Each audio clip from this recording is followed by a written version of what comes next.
Solid state chemistry 12 में हम लोग इससे जो पहले टॉपिक देखे थे वो टॉपिक शायद आप लोग को समझ में आ गया होगा। टॉपिक का नाम क्या था इससे जो हमने पहले देखा था? हमने देखा था टर्मिनोलॉजी, एसएससी, एफसीसी और बीसीसी किसको कहते हैं, एटम्स कहाँ पे ऑक्यूपाई होती है, ये सारी बातें हम थोड़ी थोड़ी जानकारी ले लिए हैं। उसका पैकिंग इफिशिएंसी भी हम देखे हैं, उसका डायमीटर भी और रेडियस भी देखे हैं, इवेनली उसका कोऑर्डिनेशन नंबर भी देख चुके हैं। आज उसी टॉपिक के आगे हम बात करने वाले हैं जिसका नाम है आपका यूनिट सेल डेंसिटी, जिसको हिंदी में क्या कहते हैं हम लोग, इकाई कोशिका घनत्व कहा जाता है। समझ में आ गया कि किसी भी क्रिस्टल या किसी भी पदार्थ का निर्माण क्या होता है, बहुत सारे यूनिट सेल के जुड़ने से होता है। समझ पा रही मेरा बात? कहने का मतलब क्या हुआ, मान के चलिए ये पेन क्या है, एक क्रिस्टल है, एक कोई बॉडी है, मटेरियल है, तो इसका एक यूनिट सेल का अगर हम डेंसिटी को कैलकुलेट कर लें तो इस पूरा पेन का डेंसिटी को हम कैलकुलेट कर सकते हैं। क्या बात समझ में आया मेरा? क्यों कर सकते हैं? क्योंकि वही यूनिट, बहुत सारे यूनिट सेल मिलके इस बॉडी का निर्माण किया है। तो एक यूनिट सेल का अगर हम डेंसिटी को पकड़ लें तो इसका टोटल डेंसिटी हम कैलकुलेट कर सकते हैं। बात समझ में आ गया? दूसरी भाषा में बोल सकते हैं, मान के चलिए कि आपके पास में ये एक बॉडी है, ठीक, अगर ये बॉडी का डेंसिटी आपको क्या हो, मालूम हो, इसका डेंसिटी आपको मालूम हो, तो इस जगह पे क्या है, एक छोटा सा, ये क्या कहलाएगा आपका यूनिट सेल है कि नहीं है? तो इस यूनिट सेल का भी डेंसिटी आप कैलकुलेट कर सकते हैं। कैसे कर सकते हैं कि यही यूनिट सेल मिलके क्या बना है, आपका क्रिस्टल बना है और इसका डेंसिटी आपको मालूम है। तो जितना इस बॉडी का डेंसिटी होगा उतना ही डेंसिटी इस यूनिट सेल का डेंसिटी होगा। नहीं समझ में आया? आया? या इस यूनिट सेल का डेंसिटी आपको मालूम है तो इस पूरा क्रिस्टल का डेंसिटी इस डेंसिटी के बराबर होगा। समझ में आया? क्यों? क्योंकि उसी यूनिट सेल से मिलकर वो क्रिस्टल का निर्माण हुआ है। बात समझ में आया? क्योंकि डेंसिटी इक्वल टू आप जानते हैं ना, मास बाय वॉल्यूम। अगर इसका मास को बढ़ाएगी तो ऑटोमेटिक वॉल्यूम का आपको बढ़ाना होगा। क्लियर? बात समझ में आया होगा यहाँ पे? कहने का क्या मतलब है उसको और समझिए। ये दोनों एक ही चीज है कि नहीं? चलिए हम इसको अलग अलग कर देते हैं। अब इसका साइज बड़ा, इसका साइज छोटा। कितनी बात समझ में आया? अब मेरा सवाल कि इसका डेंसिटी और इसका डेंसिटी, किसका डेंसिटी ज्यादा है? किसका डेंसिटी ज्यादा है? नहीं पता? इसका डेंसिटी ज्यादा है। क्यों? ये बड़ा है इसलिए। दोनों का डेंसिटी क्या है? इक्वल है, क्योंकि दोनों एक ही चीज से बना हुआ है। नहीं समझ में आया? अगर डेंसिटी इक्वल टू क्या होता है, मास बाय वॉल्यूम, तो ये बड़ा है तो इसका वॉल्यूम भी बड़ा है और इसका मास भी बड़ा है। ये छोटा है तो इसका मास भी छोटा है, इसका वॉल्यूम भी छोटा है, तो दोनों का डेंसिटी क्या हुआ? इक्वल हुआ। तो यही चीज यहां बोला गया कि अगर आप एक क्रिस्टल का डेंसिटी को जानते हैं तो उस क्रिस्टल का यूनिट सेल का डेंसिटी भी आप पता लगा सकते हैं। अगर उस क्रिस्टल का यूनिट सेल का डेंसिटी को जान रहे हैं तो उस क्रिस्टल का डेंसिटी को भी आप जान सकते हैं। समझ में आ गया? और यही चीज यहाँ पे लिख दिया गया है। ध्यान से देखिएगा क्या लिखा हुआ है इसको। डेंसिटी ऑफ यूनिट सेल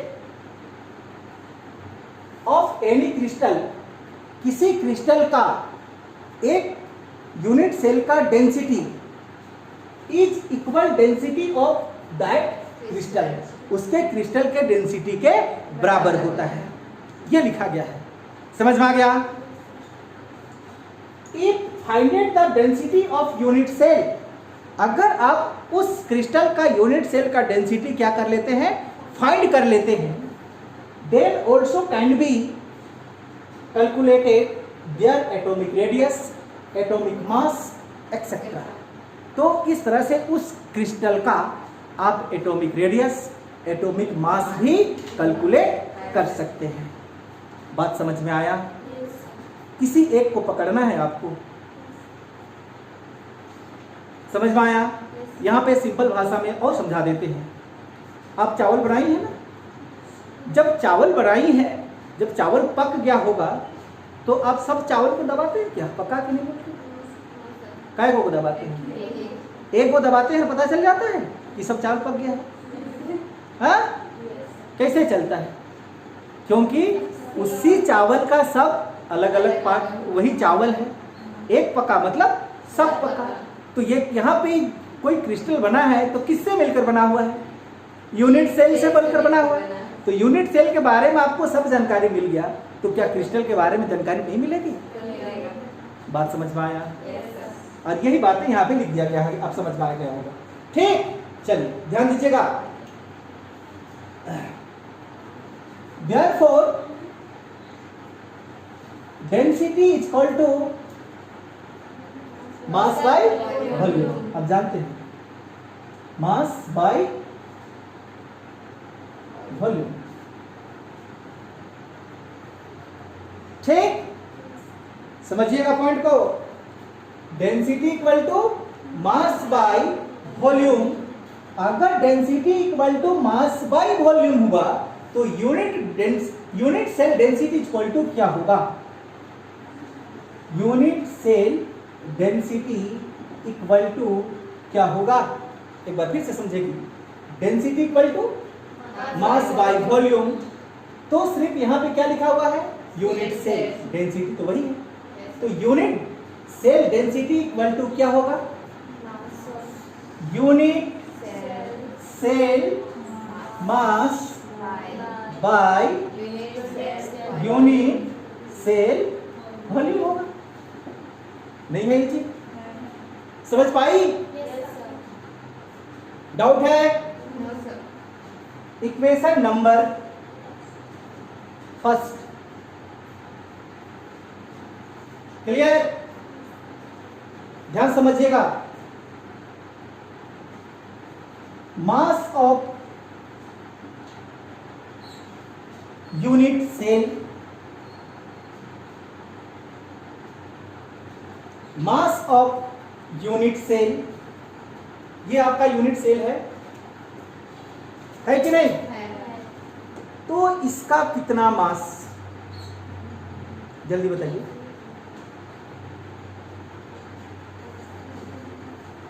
जल्दी बताइए, हम क्या सवाल किए, समझ में आया? ये यूनिट सेल है तो इसका कितना मास?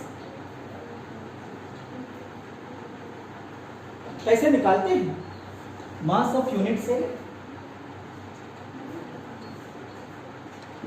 Number of atom in unit cell. यहां पे जितनी नंबर पे आपका क्या है? एटम्स है। Number of atom in unit cell into mass of कितना एटम के बराबर होता है? पढ़िए, ये क्या है आपका? Unit cell. तो इसका एटम्स, कितने एटम्स के बराबर ये होता है? कितना कोना? कितना कोना? 4 कोना, 8 कोना। एक कोना पे कितना ऑक्यूपाई, कितना भाग? 1/8। तो 1/8 इंटू 8 इक्वल टू, तो इसमें कितना एटम्स के बराबर मास है? 1। तो क्या लिखेंगे? Number of atom in unit cell into mass of 1 atom. Mass of 1 atom. क्यों मास ऑफ 1 एटम लिखे? क्योंकि यहां पे एक ही एटम के बराबर मास है।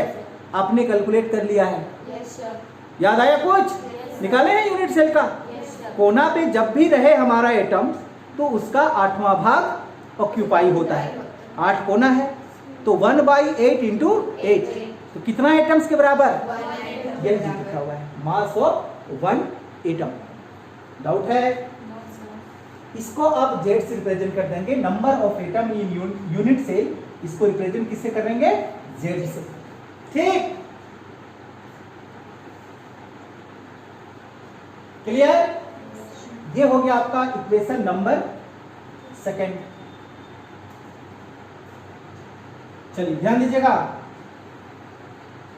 मास ऑफ वन एटम, एक एटम का मास, एक एटम का मास कितना? Mass of one atom equal to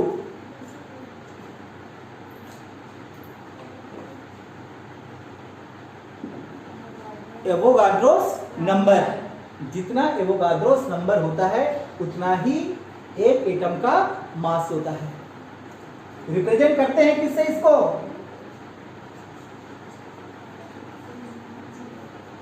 करते हैं? बात तो फिसल नहीं रहा है ना दिमाग से? क्लियर? ये समझ में आया?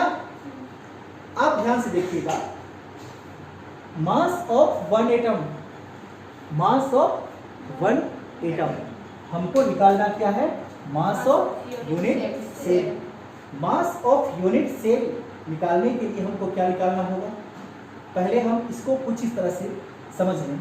Mass of one atom equal to क्या होता है? Avogadro number. तो क्या आप इसी इक्वेशन को लिख सकते हैं? ध्यान से समझिएगा, mass of one atom equal to, सुधार का अगर हम लिखना चाहें तो क्या लिख सकते हैं? Atomic mass by Avogadro number. नहीं समझ में आया?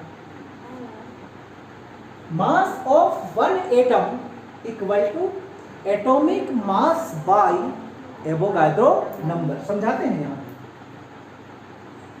एटॉमिक मास बाय है, समझिएगा। मान के चलिए आपके पास में कार्बन है, ठीक? क्या है? कार्बन। तो कार्बन का एटॉमिक मास कितना? 12 है कि नहीं है? बाई, कार्बन की बात कर रहे हैं एग्जांपल में, तो यहां पे आप क्या लिखने वाले हैं?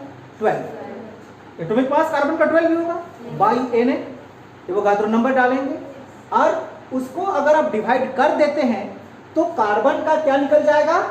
मास ऑफ वन एटम निकल जाएगा। अब तो समझ पाई होगी बात। तो एक एटम निकालने के लिए हम क्या प्रयोग करने वाले हैं? एटॉमिक मास बाय एन, यानी कि एवोगाड्रो नंबर। और एक बात ध्यान से सुनिएगा, मान के चलिए कि आपसे पूछा गया कि what is the mass of one atom of oxygen. एक ऑक्सीजन मतलब ऑक्सीजन का एक एटम का मास कितना होगा? समझ पा रही है? तो फॉर्मूला क्या कहा? Atomic mass. तो एटॉमिक मास आप किसका लिखने वाले? ऑक्सीजन का कितना? 16 बटे एवोगाड्रो नंबर। अब उसको डिवाइड कर देंगे तो ऑक्सीजन का एक एटम का मास निकलेगा। तो वही चीज यहाँ पे लिख दिया गया है, mass of one atom equal to क्या होता है? Atomic mass by Na। Na का मतलब एवोगाड्रो नंबर। एटॉमिक मास को आप रिप्रेजेंट कर देंगे किससे? m से। ठीक, चलिए डाउट है? आगे आइए। अब यहां पे ध्यान से देखिएगा कि क्या है। अब हम निकालने वाले हैं मास ऑफ यूनिट सेल। क्या निकालने वाले हैं? Mass of unit cell. ध्यान दीजिएगा, मास ऑफ यूनिट सेल। ध्यान दीजिए, mass of unit cell equal to formula क्या? Number of atom in unit cell. Represent किससे किए? जेड से। तो क्या यहाँ पे हम जेड लिख सकते हैं? बीच में क्या साइन? इनटू क्या लिखा हुआ है? Mass of one atom. क्या लिखा हुआ है? Mass of one atom equal to m by Na। नहीं है? Into m by Na। ये बात समझ में आया आपको? डाउट है? क्लियर हो रही है? Yes, sir.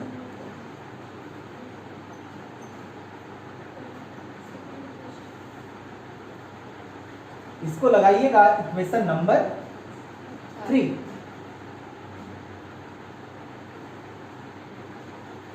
थोड़ी सी इधर ध्यान दीजिए।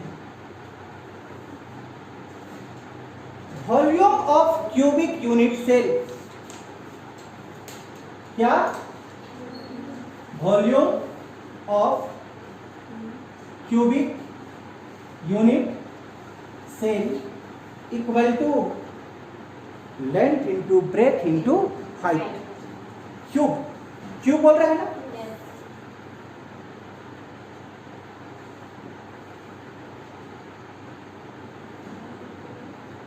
क्यूब है कि नहीं? Yes. यहां से इसका लंबाई a, इसका चौड़ाई a, ऊंचाई a। यही तो क्यूब होता है। होता है कि नहीं होता है? होता है. तब यहाँ पे आप क्या लिखने वाले हैं? a इंटू a, वॉल्यूम, लंबाई गुना चौड़ाई गुना ऊंचाई। लंबाई कितना? a, चौड़ाई कितना? a, ऊंचाई कितना? a। तो क्या मिलने वाला है आपको? ये क्यूब मिलने वाला है। बात समझ में आया? डाउट है? Putting this value in equation first, putting this value in equation first. हम यहां पे शॉर्ट फॉर्म में लिख देते हैं फ्रॉम इक्वेशन फर्स्ट। ध्यान दीजिएगा, unit cell density equal to, इधर ध्यान दीजिए, unit cell density equal to क्या लिखा हुआ है? Unit cell mass, mass of unit cell. यही है? नहीं है? क्या है आपके पास में? Z into m by Na into unit cell volume. Unit cell volume कितना? ये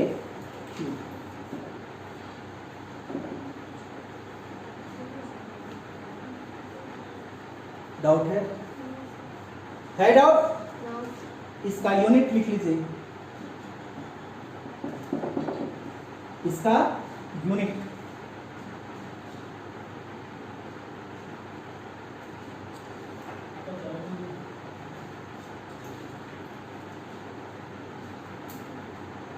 उधर रखा हुआ है ना, रोड तो उधर। बताइए, ग्राम पर सेंटीमीटर क्यूब, इसका यूनिट क्या हो जाएगा? ग्राम पर सेंटीमीटर क्यूब। याद रखिएगा, है कि नहीं? नहीं समझ में आया? यहाँ पे ये जेड, जेड क्या है आपका? ये तो नंबर है। ये आपका मास, मास को आप ग्राम में देखेंगे। ये आपका क्या है? ए क्यूब, यानी कि वॉल्यूम, वॉल्यूम को सेंटीमीटर क्यूब में, ये इसका यूनिट बन जाएगा। ठीक आया? किसी को मतलब डाउट है तो पूछ सकती है। यहाँ पे कंफ्यूज हो रही है क्या? उधर कंफ्यूज है? चलो इसको मिटाते हैं। ठीक,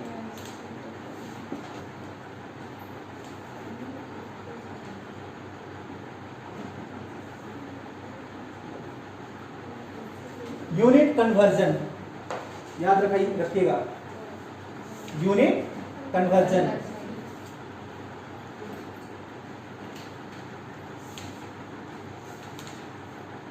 हो गया? ध्यान दीजिए, पहला नंबर 1 एंगस्ट्रॉम, इसको पढ़ते क्या है? 1 एंगस्ट्रॉम किसके बराबर? 10 पावर माइनस 10 मीटर और 10 पावर माइनस 8 सेंटीमीटर। ठीक, 1 nm नैनोमीटर। 1 nm का पूरा नाम क्या हुआ? नैनोमीटर। हो गया? ध्यान से समझिएगा, 1 नैनोमीटर इक्वल टू होता है 10 पावर माइनस 9 मीटर और 10 पावर माइनस 7 सेंटीमीटर। क्लियर? तीसरा यूनिट समझिएगा, 1 pm, 1 पिकोमीटर। 1 pm का मतलब 1 पिकोमीटर। 1 पिकोमीटर का वैल्यू होता है 10 पावर माइनस 12 मीटर और 10 पावर माइनस 10 मीटर सेंटीमीटर।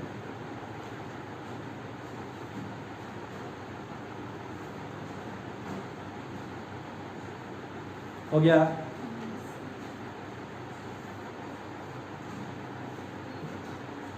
हो गया? डाउट है किसी को? आपने इससे जो पिछला क्लास हमने पढ़ा उस टोटल टर्मिनोलॉजी आपको याद है कि कॉर्नर पे रहती है तो कितना ऑक्यूपाई होती है, फेस पे होती है तो कितना ऑक्यूपाई होती है, ये सारा चीज आप जानते हैं।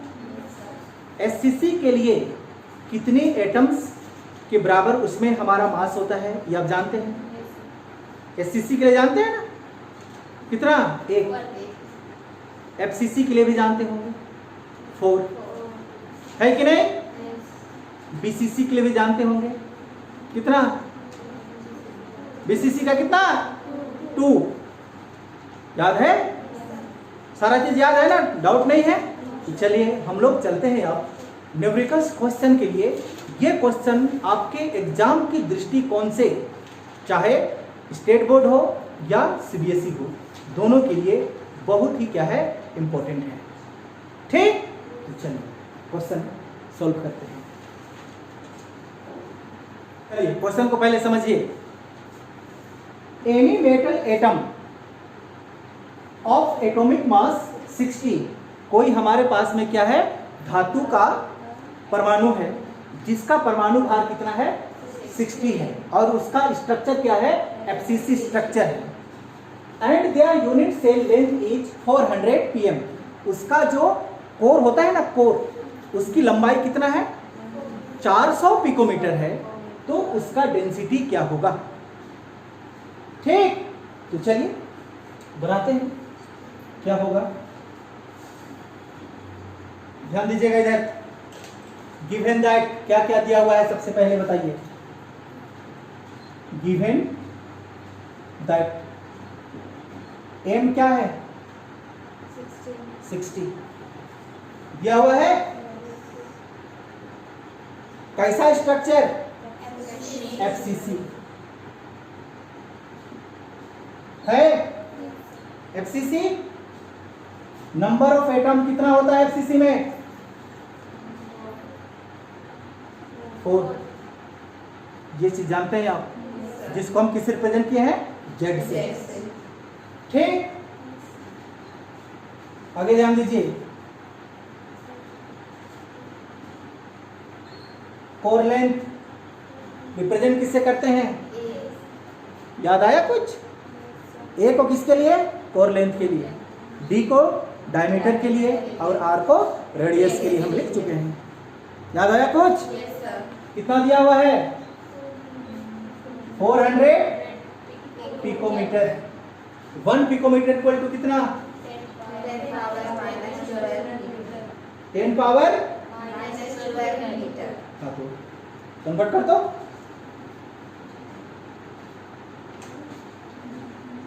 कन्वर्ट कर दो,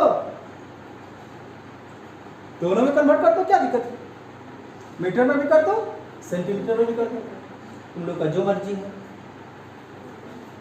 हाँ, क्या होगा, 400 into 10 power minus 10 metre, 12 metre, और 400 इंटू 10 पावर माइनस 10 सेंटीमीटर। अभी जस्ट हम कन्वर्जन ऑफ यूनिट में देखें।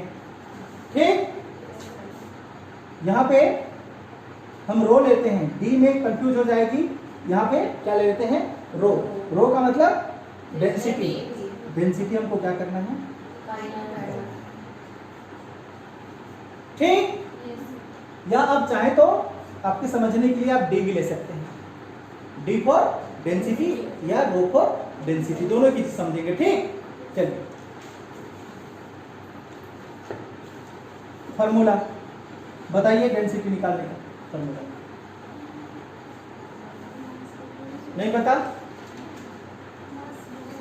हाँ, Z into M by N A into A cube.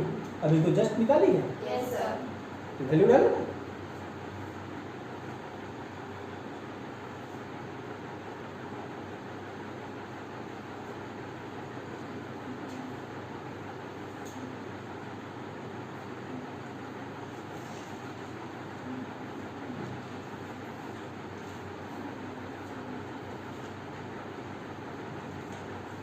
हो गया। जेड यहां पे 4 लिखें, डी लिख रहे हैं ना, डेंसिटी के बदले में हम लोग Z equal to 4 into 60 by एक वो कहते रहो नंबर 6.022 इंटू 10 पावर 23, ये जानती है ना? 6.022 into 10 power 23 into A cube. ए कितना? 400 into 10 power minus 10 centimetre. Centimetre में लेते हैं क्योंकि इसका यूनिट वही होता है, सेंटीमीटर होता है ना। अभी लिखे हम इसका यूनिट नहीं लिखे, ग्राम पर सेंटीमीटर क्यूब, तो सेंटीमीटर लेंगे। तो क्या आप इसको लिख सकते हैं, ध्यान दीजिएगा, 4 इंटू 10 पावर माइनस 8 सेंटीमीटर का क्यूब। नहीं समझ पाया? आ गया होगा? नहीं आया समझ? कहां पे कंफ्यूज हुई? 400 गुना 10 का पावर 10, हम यहाँ पे क्या लिखे? केवल 4, तो यहाँ से 2 कम होगा? नहीं, कंफ्यूज नहीं होना।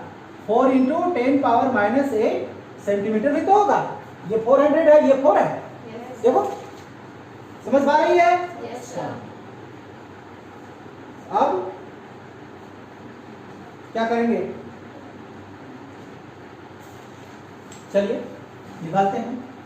d इक्वल टू, पहले सिंप्लीफाई कर लेते हैं। d equal to 4 into 60 by 6.022 into 10 power 23 into, ध्यान दीजिएगा, 4 इंटू 4 इंटू 4 3 टाइम है, इंटू 10 पावर 8 दिया 24।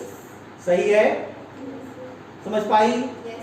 अब तो बनेगा, ये प्लस में है, ये माइनस में है, तो काटी। क्या कटेगा क्या बचेगा आपके ऊपर सारा चीज डिपेंड करता है। चलिए काट दें, ये और ये, यहां क्या बच गया? 1। तो d इक्वल टू क्या है? 4 into 60 by 6.022 into 4 into 4 into 4 into 10 power minus 10 1। ठीक, ये तो लगभग 6 के बराबर में है। 6.0 है, मतलब 6 ही। अब राउंड अप इसलिए पढ़ाया जाता है 11 क्लास में, ताकि आपको कैलकुलेट करने में सुविधा हो। ये इसको हम पूरा को क्या मान लेंगे? 6। तो 6 10 जा 16 होगा। ये 4 से एक 4 कैंसल। अब आपके पास में बताइए, ये 2 और ये 5, सही है? आगे चलिए, d इक्वल टू क्या बचा? 5 इंटू, माइनस में ऊपर लेके जाएं, क्या हो जाएगा? 10 बाई, बताइए जल्दी,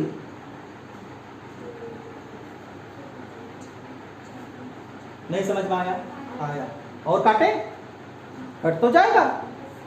ये 5 से, ये 4 से, तो d इक्वल टू 25 बाई 4। बताओ जल्दी बताओ, 6 चौके 24, 6.25 कितना? 6 पॉइंट, यूनिट बोलिए, ग्राम पर सेंटीमीटर क्यूब। डाउट है? समझ पाई? कहाँ? कौन जगह काटे इसको? इसका ऊपर काटे उसको। 6.022 को हम 6 मान लिए। 6 का टेबल आप 10 बार बोले तो 60 आएगा, सीधे कट गया। यहाँ पे क्या बचा आपका? 10। ये 4 से 1 4 कैंसल, 2 से काटे 2 दूना 4, 5 दूना 10। अब ये 5 को 5 लिखे, ये माइनस में है 10, ऊपर जाएगा तो प्लस में होगी। 4 दूना 8, फिर 2 से काटे 5 दूना 10, 4 दूना 8। क्लियर? किसी को पूछना है? आप डेंसिटी निकाल दिए है? क्वेश्चन अभी और है, एक ही क्वेश्चन में खत्म नहीं होने वाला। अभी तो केवल हम क्या निकाले हैं? डेंसिटी। आपको पूछ सके इसका कोरलेंथ निकालने के लिए, नहीं पूछ सकता है? तो एक क्यूब बाहर करना होगा। समझ पा रही है? तो चलिए नेक्स्ट क्वेश्चन में हम लोग बढ़ेंगे। चलिए नेक्स्ट क्वेश्चन समझिएगा। Atomic mass of one metal is 50। कोई धातु है और उसका एटॉमिक मास कितना है? 50 है। इन क्रिस्टल स्ट्रक्चर, उसका क्रिस्टल स्ट्रक्चर क्या है? BCC। Its density is 5.96 gram पर सेंटीमीटर क्यूब। उसका डेंसिटी भी दिया हुआ है, कितना? 5.96 ग्राम पर centimetre cube. Calculate its unit cell core length. इसका कोर लेंथ को ज्ञात करना है और वॉल्यूम निकालना है। समझ में आया? तो चलिए सॉल्यूशन बताइए। सबसे पहले क्या दिया हुआ है? Given that mass m equal to 50 दिया हुआ है इन BCC स्ट्रक्चर है क्या? Z equal to 2। ये 2 कहां से आ रहा है? समझ पा रही है? हम टर्मिनोलॉजी में पढ़ चुके हैं, BCC का 2 होता है कि नहीं? क्या D इसमें दिया हुआ है? बताइए। 5.96 ग्राम पर सेंटीमीटर क्यूब। सिमिलरली 6 लिख सकते हैं? नहीं समझ में आया? 5.96 लगभग किसके बराबर है? 6 के बराबर है। क्लियर? इजी बनाने के लिए ऐसा ही बनाएंगे, ठीक ना? आपको निकालने क्या बोला? कोर लेंथ, यानी कि A equal to question mark. और क्या निकालने बोला? वॉल्यूम, मतलब A cube equal to also question mark. Volume equal to ये होता है ना? अब निकालिए अभी। Length into breadth into height, A cube. Formula बताइए। D equal to Z into M by NA into A cube. जानते हैं सबसे पहले क्या निकालने बोला है? पहले हम क्या निकाल देते हैं बताओ? A क्यूब, यानी कि वॉल्यूम निकाल देते हैं। A क्यूब को बाहर कर दे? A क्यूब को बाहर करेंगे तो क्या मिलेगा? Z into M by D into NA। आगे पीछे लिखने से कोई फर्क नहीं पड़ने वाला है ना? तो A cube equal to Z कितना? 2, M कितना? 50 बाई डेंसिटी बताइए 6 इंटू NA। 6.022 into 10 power 23।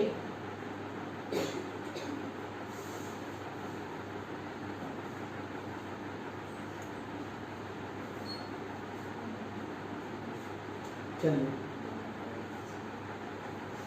क्या होगा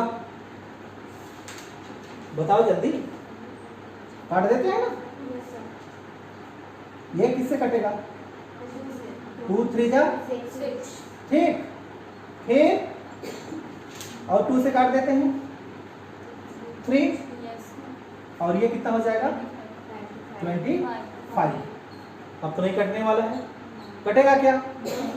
तो A cube equal to 25 by 3 3 जा 9 इंटू 10 पावर 23।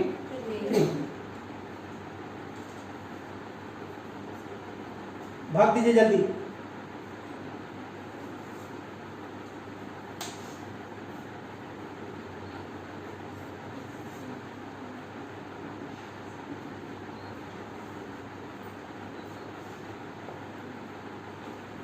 नौ से 25 को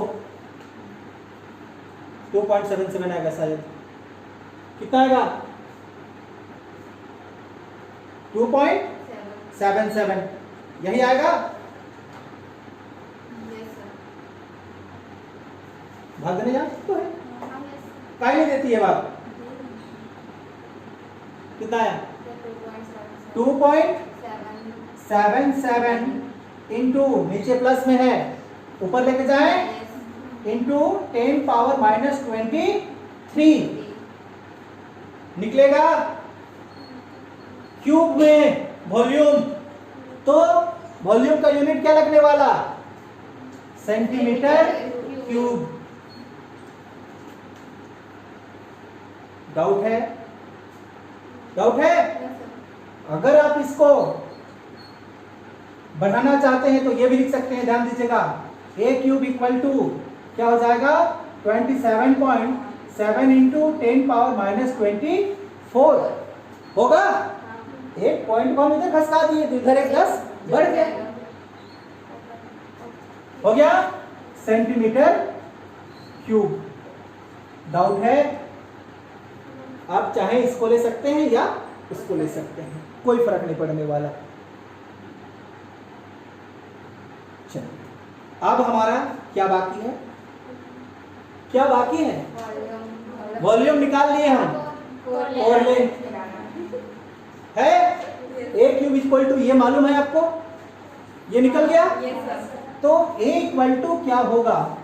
27.7 इंटू 10 पावर -24 का पावर 1/3 होगा। स्क्वायर रहता है तो 1/2, 3 है तो 1/3। तो निकालिए चलिए जल्दी।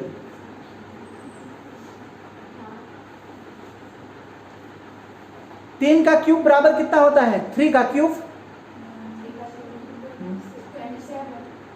दिखाई देता है 27। तो क्यूब ही तो निकालना है हमको। तो a इक्वल टू बताइए 27 को हम क्या लिख सकते हैं? 3। क्यों लिखा गया समझ पाई? 3 इंटू 3 इंटू 3 3 बार, तो 3 में से एक बाहर 27 आया ना। 3 गुना 3 गुना 3, तो यहाँ पे 27 ही तो है। 3 निकाल दिए इंटू 8 तिया 24, 10 का पावर -8 है कि नहीं? किसमें निकला ये? सेंटीमीटर में। सेंटीमीटर में निकाल रहे हैं ना? सेंटीमीटर।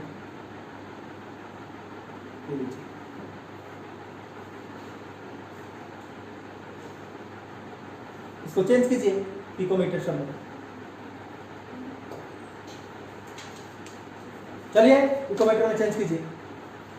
ए इक्वल टू क्या है? 3 into 10 power -8 into 10 power picometre 10 power picometre. ये सेंटीमीटर में है, पिकोमीटर में चेंज करेंगे तो 10 पावर -10 था ना। तो -10 था तो उसको डिवाइड करेंगे हम किससे? नीचे।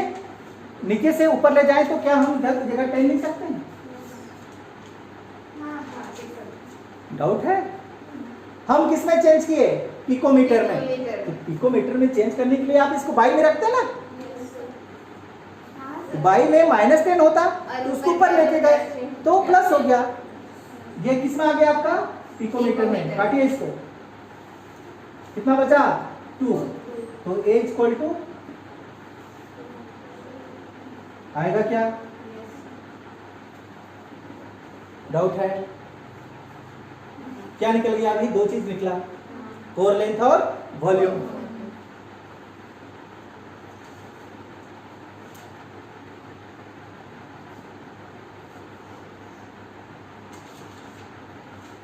हो गया?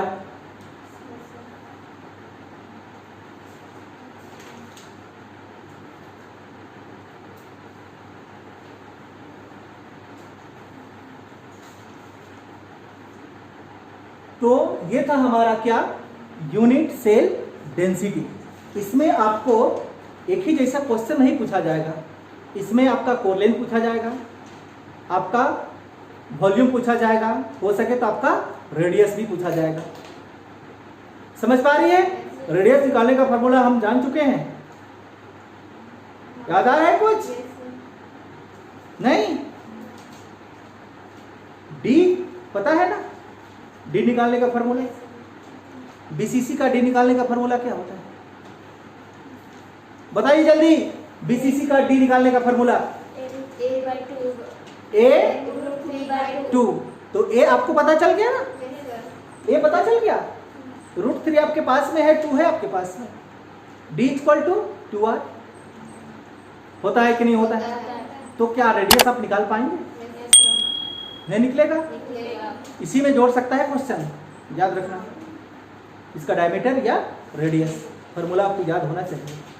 क्लियर?